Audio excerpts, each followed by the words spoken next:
Saudara Wakil Presiden RI Gibran Rakabuming Raka dalam beberapa waktu terakhir rajin mengunggah video monolog di akun media sosialnya. Pihak istana bilang video monolog merupakan bentuk komunikasi langsung ke masyarakat.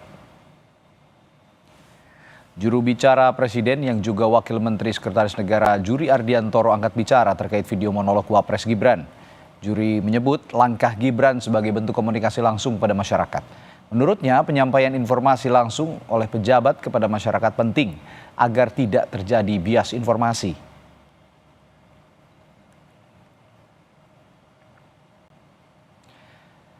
Salah satu pekerjaan pejabat itu kan bicara. Salah satu tugas presiden, wakil presiden, dan para menteri adalah untuk berbicara, menyampaikan hal yang menjadi kebijakan masa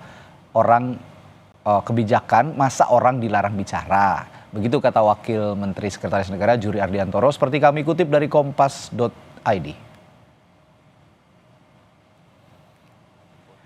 Wakil Presiden Gibran Rakabuming Raka belum lama ini mengunggah beberapa video monolog di akun media sosial pribadi. Dan dalam video monolog itu Gibran merespons sejumlah isu. Beberapa diantaranya soal generasi muda dan bonus demografi, isu sepak bola nasional dan dunia, serta yang terbaru Gibran bicara soal hilirisasi dan masa depan Indonesia. Tidak akan terulang, di mana sekitar 208 juta penduduk kita akan berada. Beranjak ke sorotan lain, seorang